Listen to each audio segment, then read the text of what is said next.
Thank you, Banu, for the kind introduction.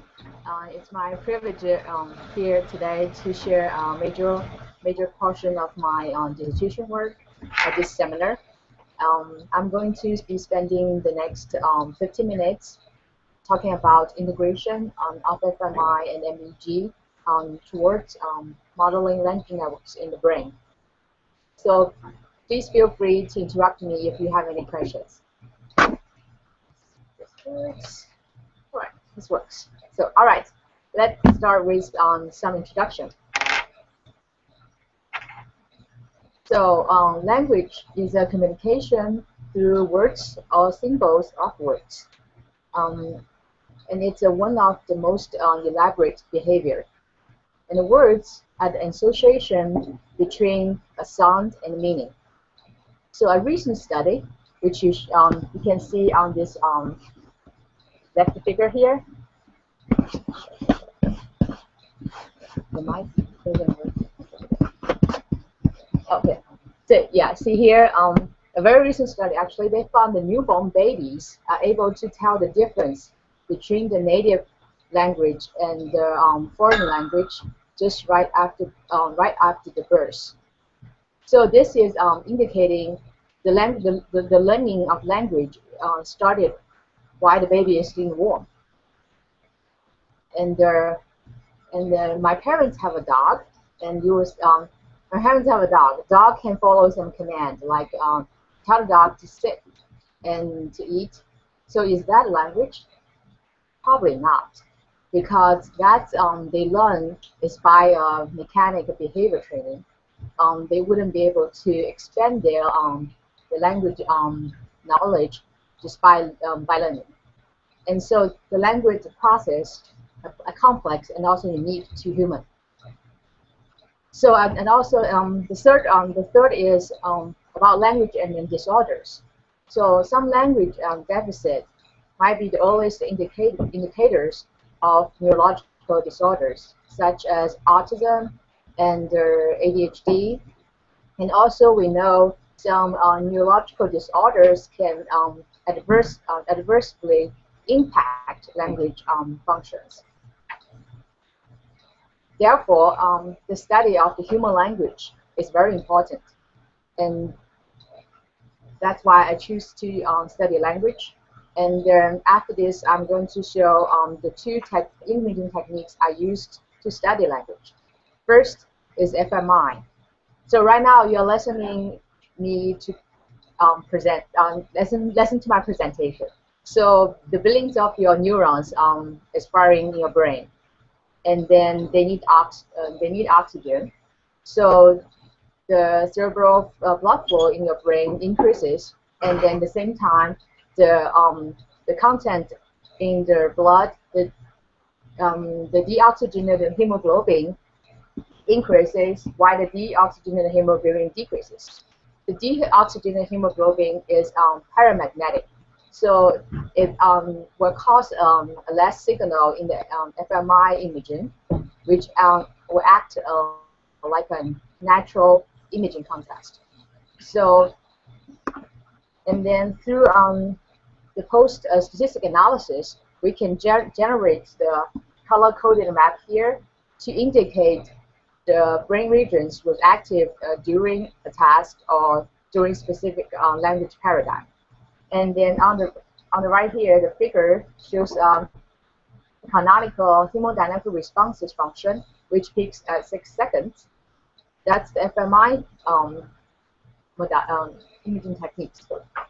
Then let's look at how MEG works. So when the neuron fires, and then the currents flowing through the dendrins, and according to the Maxwell equation, when we have the electrical current, we also have the components of the components as the magnetic fields. And then, do you know how many neurons actually needed to generate a measurable magnetic field? 1,000. Yeah.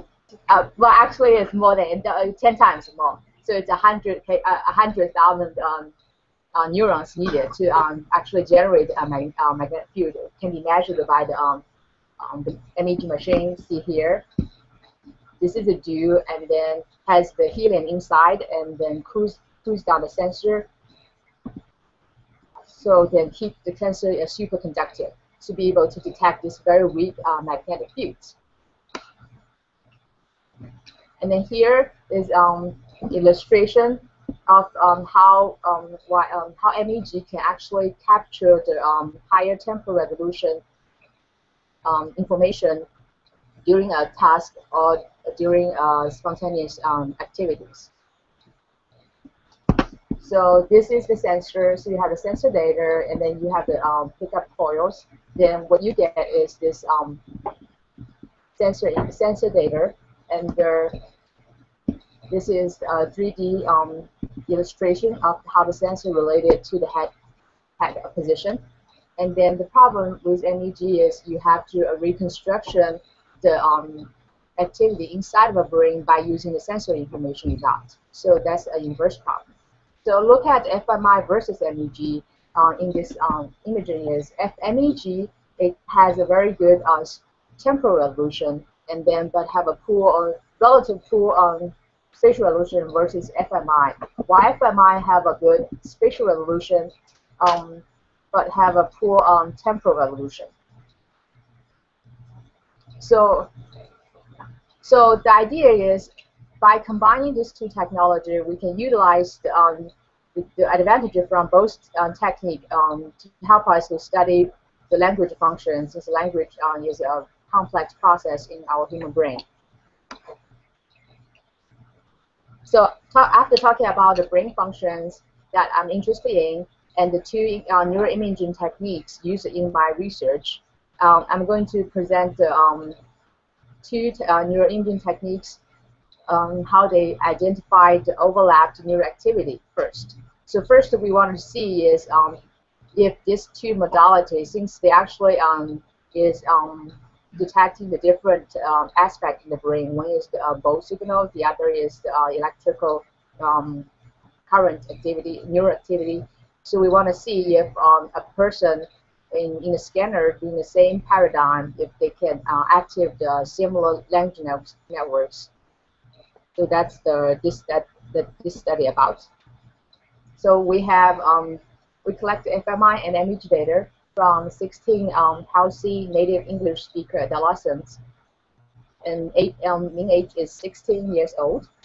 7 girls and 9 boys, 14 right-handed. And then we use the two tasks. One is overt verb generation, and the other is narrative comprehension task. So here is the two diagrams of the task. On the left-hand side is overt verb generation task. Basically, what the subject will do in the scanner is they will have a visual instruction, tell them what they will do after they hear the words. So they either will, for example, they will hear a noun, like for example, they hear apple. So they are instructed either is covertly generate the verbs go with the noun, or overtly generate the verbs go with the noun. And then the third condition as a control condition is they simply just repeat the noun. That's the over generation task.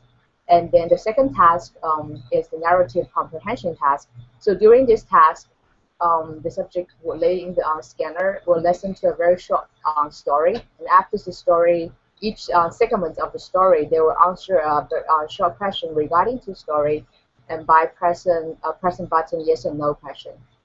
So, and then fMRI data was analyzed in the SPM framework. So it's including the basic pre-processing steps. So you have motion correction, color registration, and normalization, also segmentation of the anatomic imaging, then smooth, and then you put it into a general linear model. Then use the statistical analysis to generate a summary statistic color statistic maps, color coded. And then, well, but for the MEG data is here you got the sensor data, which M is the sensor, K is the how many sensors? Usually it's 273 sensors, 275 sensors. And then K is the time sample, which is a time series of the the period of the task. And then you have the leading matrix, which is the how you actually model your head. Since you got a sensor data, you have to model the head. So the head can be modeled as simple as a single sphere. So you model the head as a sphere, or you can have a more complex model to model a realistic head model, and that can be calculated. And then X, which is unknown, which is what happens in the brain, is the unknown source activities. And then plus the which is noise. Usually assumed is the Gaussian noise. So the problem we have right now is, originally, if we know what's going on in the brain, so we can generate a forward model, which means is if you assuming you can put in a dipole in the brain, then you can actually generate the sensor data, what you expected. But right now, we actually knows is the B data, which is sensor data. What we want to do is to go back to inversely to solve the problem is what's going on in the brain. So here, for this specific study, the techniques we used is called a beamformer. It's a spatial filter technique. I think Christos talked about a little bit before. I think, yeah, he's probably familiar with it. So it's a synthetic actual magnetometry method. It's originally developed by a radar techniques. So what this does is think out our brain and divide the brain to each voxels in the voxel space. So in the voxel space, you're thinking this red dots here is as an individual could be an individual source. So what you're trying to do here, the technique's trying to do is you're trying to design spatial filter banks, and then you will maximize the signal from this region and to stopping the signal from the other region as much as possible. And then you can generate the virtual electric waveform for these given dipoles. And then at the end, you can generate a static map. And so I will show the general idea of how the SPM, the SAM works. So you pre-process your data, and then you get a covariance matrix from your sensor data. Then the leading matrix is generated by your choosing head model. Then you compute the beamformer weights, which is your spatial future matrix, and then you get all the given voxels. You have each trials. You can solve the trial according to the different stimuli, and then compute a procedure T on a voxel-wise base, that will allow us to generate, and then you will do this for each voxel. So that will allow us to generate as these parametric maps. T maps here is compatible with fMRI. So basically, you're putting the MEG data and fMRI data in the same frameworks, then you can actually to quantify them the difference or the same activation. So for here, we are mainly just interested in the actual concordance between the two modalities. So we actually implemented a voxel-wise concordance correlation coefficient measurements. It has been widely used in other statistical fields, but here basically using the two imaging modalities. You can also do a correlation map, but the correlation would only give you like how well they correlate with each other, but not really give you exactly the real concordance. So for here, what we find out is for the over versioning task, we took this is just representative contrast is the say versus repeat.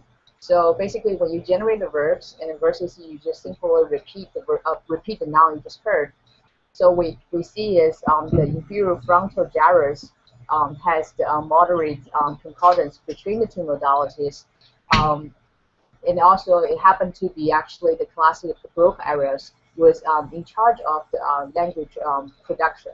So when we're trying to say something, that area light up. And then it was also first actually by the lesion study in 1961.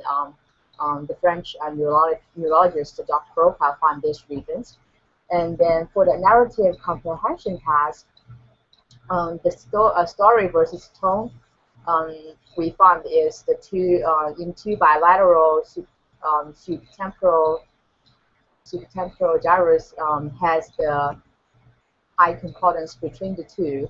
So basically, is also showing us is although there's and I didn't see the difference, show the difference here. Although there's a difference here, but their classic language regions are both activated by these two tasks, which is lay a good foundation for us to do the next step is trying to combine the two in a same framework. So for here is the CCC maps demonstrate spatial convergence in the classical language areas between fMRI and MEG, and this is our. I wasn't sure what metric you were quantifying comparing with the MEG. Is it power at a certain It is the power, or? Actually, yeah, good question. A very good question, because the frequency band here we used actually is fairly wide. We used 1 to 30 hertz as a frequency, because different frequency can increase in your signal to noise ratio. But the thing is, we don't know which frequency is the best to match the fMRI. Right. Ideally, you could do is you can divide frequency band to actually do another extensive study is using the same CCC maps. You can generate a CCC map for each frequency. So it will give you right, and then which frequency actually corresponding with fMRI the best. But for the purpose of our study, we basically just want to know if they have the overlaps between the two. So we use a wider band to capture all the activities in that band. So then your on versus off, like a paradigm, it would be the power in a really broad frequency band on versus power off. Yes, yes, right. And then you generate the T maps. Actually, the T maps eventually is converted to Z map. So you put in this. So your fMRI is in the Z map, and then your MEG Z map as well. Then the CCC was done in the Z map domain. So it's not in the raw like signal. So usually people, when they use the sum analysis, like they split the frequency band into two big parts, like for the alpha and beta, and then the gamma, and then they analyze the big total data up to 30 hertz, and then when there's a decrease in this power, then they correlate this with increase in the growth. While in the gamma band, and I thought this is the idea, like to understand us, when in the gamma band there's increase in the gamma, then this is correlated with increase of the growth. Yeah, right. So this is what usually people do with the sum analysis. Sum analysis, yeah. But you consider all the all the band, all the signal. Yeah, I included all the signal. But yeah, I think it would be a good idea also to separate the band, so you will know more detail about what's going on. And then, so this is actually the initial step to establish a framework to integrate fMRI and MEG data, and then provide us with the confidence that fMRI can be used as a spatial files on the MEG source reconstruction. Okay. So following this concordance study, now I'm going to talk about how the Bayesian statistic was used to combine the two modalities. So the same group of the participants from the study of the spatial concordance, and then we only used narrative comprehension task. So here, I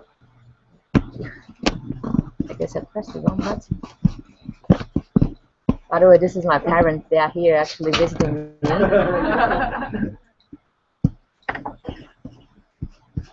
Yeah. So, okay.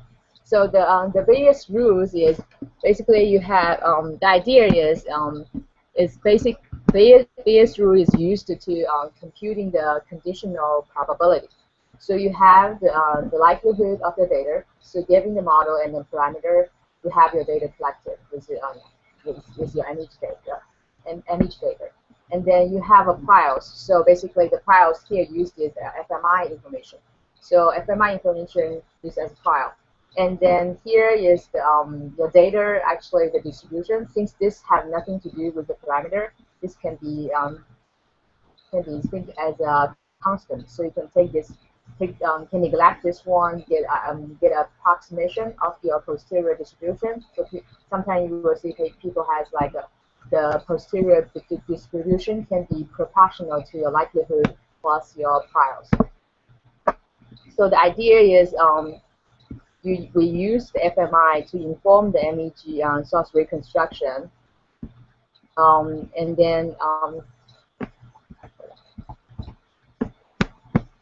So for a simple example is you have a belief of the activation. So you believe with the fMRI analysis, you have the regions which showed fMRI activation. So you say, for example, if I think that regions have 60% of chance to be active in MEG as well, then you use the MEG data to inform of your model, and then to learn from actually to learn it and to improve your prior knowledge. So after we put into this model MEG, and then we find out, okay, that activation actually, the region actually could have 95% of chance actually be active because the prior knowledge we have from fMRI.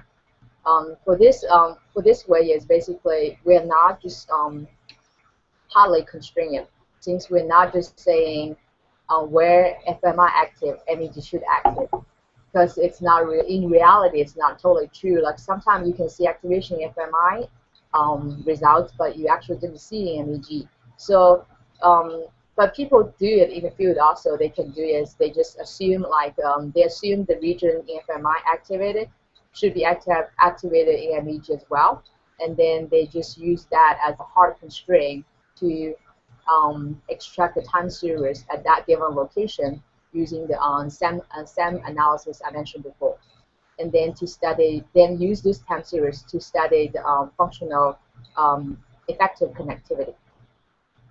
So actually, I try to understand, like, so you take the a priori information from the function MRI, you make a weighting matrix, correct, and then you multiply your sum matrix based on this. That's not the way I use it, but that's the way a lot of people use it in the field, because it's kind of straightforward, and then it's a little bit easier to implement, because you basically just using the location information from fMRI. Then you use the informer spatial future technique to extract the time series, right? So that's the way some people do, I would say. But that's basically you assume is okay, fMRI activation. So you basically just force the MEG activation to look exactly like the fMRI, right? So but the only thing is you just wanted to use the time series from MEG to actually study the effective connectivity better, because you have a better temporal resolution. But for here, it's basically not using the fMRI as a hard constraint. It's more like a soft constraint. So use fMRI imaging, the fMRI activation as the information on the source variance. So basically, you know, the brain waveform, and then when you don't have activity, you think it's more like calm, and then when you have more activity going on, the waveform have big peaks. So basically, the variance of your source should be larger at activation regions, right? Active regions. So then your fMRI was used to inform, okay, that specific box will have a bigger variance. But instead of just saying the variance is bigger, and then for the Bayesian framework, yes, in a probabilistic view, yes, you inform is the distribution of this variance is bigger. Distribution of the variance is actually constructed from the fMRI image. Does it make sense? Okay. So here is the two-level hierarchical framework. So basically, is you have the mentioned before, you have the sensor data with the linear combination of your source activation added noise. So then the fMRI information was actually used into the second level as the variance variance distribution of your data, and then the C basically it's basically assuming it's a Gaussian distribution. So you have the zero mean, then you have the known variance from your fMRI activations. Then you through the Bayesian framework, you can do an iterative way to maximize your anterior-posterior distribution to generate your results. So for to test this idea, basically you first wanted to test out your simulated data. So the simulated data, you know exactly where the source are. So then you can quantitatively to kind of generate the arrows between the the results, estimated results, and the real results. So here you will see is we have two source x1, x2 was simulated, and then a single spearhead model was used. So this is basically the forward model. So we know the region in the brain. We put here, right here, and then two regions. And one is actually the left inferior frontal gyrus, and then the other is left superior temporal gyrus, which is actually corresponding to our task before. Put here, then we generate the sensor data, which is the B. And this here is showing you the contour maps on the sensor level. And this is without noise, and this is the overlap. We have 100 tiles, so here is this display of 100 tiles average waveforms. And then this one we added some noise, so we want to see if the noise will affect the results. And then for the synthetic fMRI files, basically files we use a mask, so generated by the Mars bar. We have I have three regions here. So two actually is the true activation regions, same as the MEG X1 and X2, which is inferior frontal gyrus and then left superior temporal gyrus. And then we have another region which is actually the occipital region, which is the invalid region. So what we want to also see is the invalid region, what's the impact of invalid region if the fMRI data do have activation, doesn't really show in MEG, what will affect the source reconstruction. So the way to extract the time series, the way to quantify the difference between the time series, so use the root mean square error to compare the estimated time series with the true time series we put in. What we can see is here is with no fMRI prior knowledge. So for the size here, I think I did only include x1, which I have x2. So for the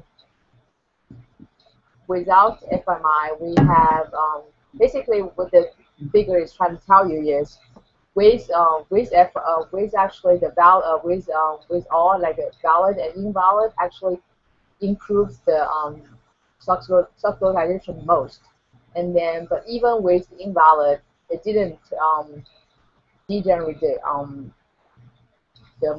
source localization results. And so here is the first part is source localization results without any prior knowledge. So no fMRI, we just did use MEG, and then the 4 bar later is either use the 2 valid or use all the pool of the prior knowledge from fMRI, and then also just use invalid. And then basic idea is telling you is even with invalid, using this method will still give you compatible accuracy of MEG source reconstruction. So give us the confidence actually to use for real data. So for the real scenario is you do have fMRI and MEG have different activation maps between the two. So you have the valid and invalid priors. And then since from our simulated data, it tells us this actually would this still improves the source reconstruction. So it makes sense to use just use fMRI as a prior. So here is the T maps from the one of the contrast. The T map from the one of contrast, story versus tone. You see a bilateral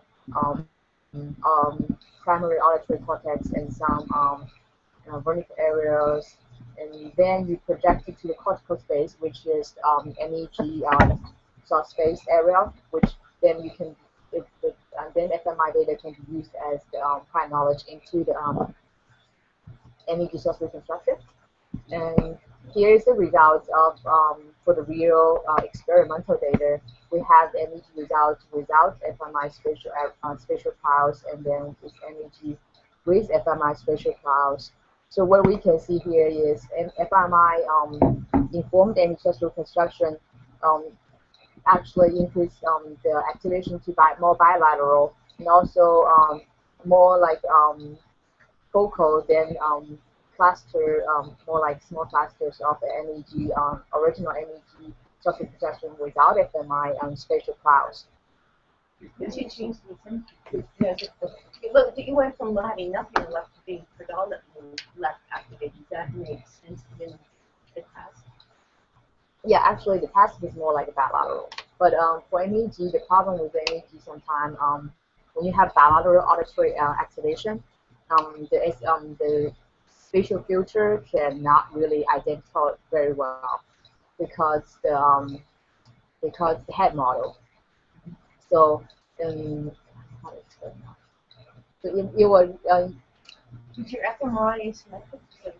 the FMI is more bilateral. FMI information is more FMI activation is more bilateral. Let's see the one before here. That's FMI results. So, like, I try to understand, like, when you apply the function or priors, spatial priors, like, then it became an activity there that you didn't see before. Yeah. So It's not like saying you didn't see the black thing. It's there, but due to the thresholding, and then it didn't reach the significance of statistical significance. But when you have the FMI information as a prior knowledge into your modeling, it will actually increase your power and then sensitivity, so you have more significance showed up as a result.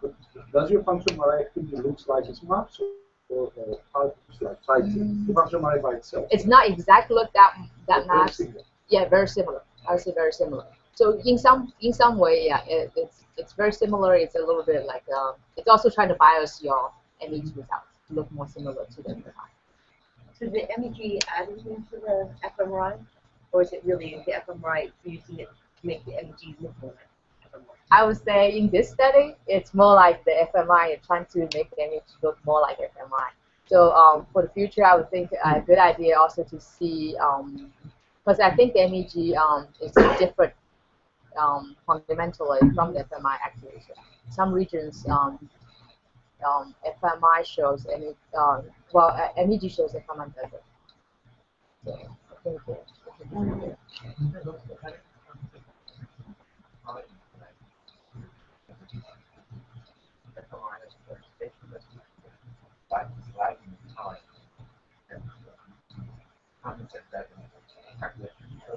good. Yeah, yeah, that's a good thinking. Like basically, I know what you're trying to ask me is, so since the FMI and MEG have very different temporal resolution, how really to combine the two? Like basically, FMI is taking a picture, MEG is taking a video. So how you can compensate for that?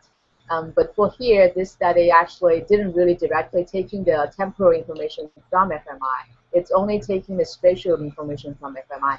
But ideally, it would be good to look into the both in like a spatial temporal domain. So you will incorporate the both information. For here, we didn't really consider the temporal information from FMI at all. So we basically just get activation from FMI and then as the spatial prior as the MEG. So we didn't constrain anything on the temporal domain. Does it make sense? That's why they differ. So that's why FMI, some activation shows in FMI, some doesn't show MEG, because MEG is more like taking video, so you can capture more details sometimes. While FMI, it's already happening, a lot of things happening in that 2 seconds. That's why FMI activation is more focal compared to MEG as well. And then sequence is actually better, especially for spatial recognition.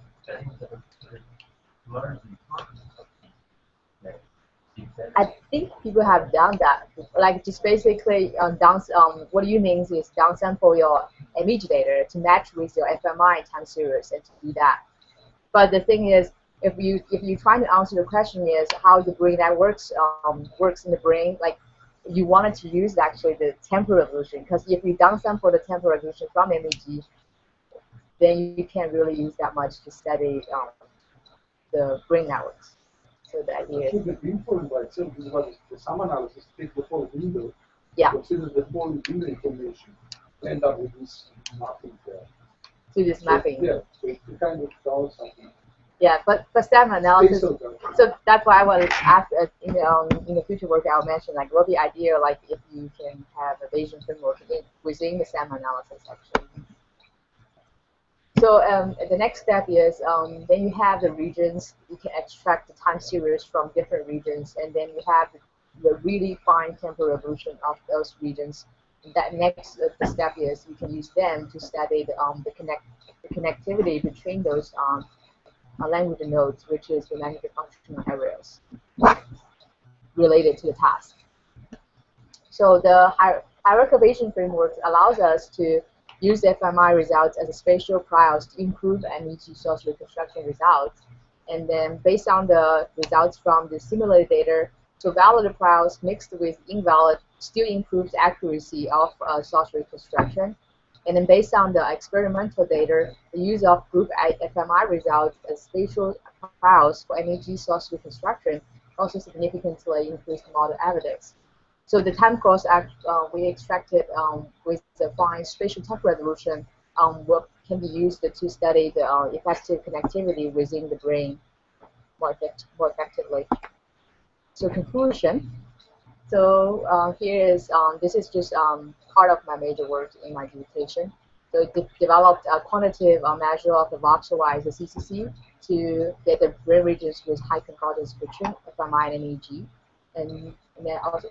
The second is fMRI spatial information was successfully integrated into MEG source reconstruction through a hierarchical Bayesian framework.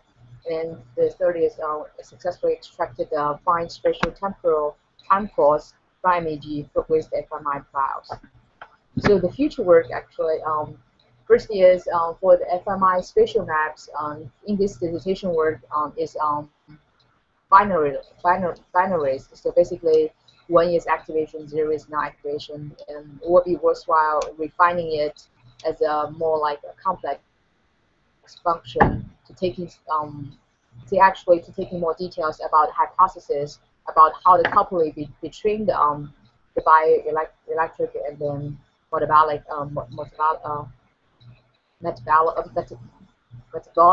neuroactivity.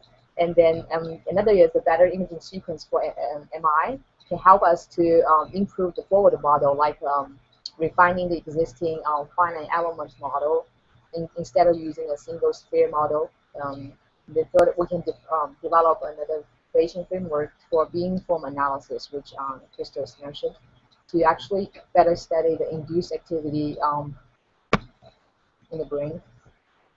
So the acknowledgements for my advisor in the University of Cincinnati is Dr. Scott Holland, and then my committee member, Dr. Wang, and Dr. Holland, and Dr. Mallard. And actually, I just got email today. Dr. Scott Holland today just got an award by by UC University of Cincinnati is the best doctor-student mentor. Yeah, so. Anyway, yeah, thank you. And also, I'm very glad to join the team and to study dyslexia. And hopefully, we can do some energy study. Thank you.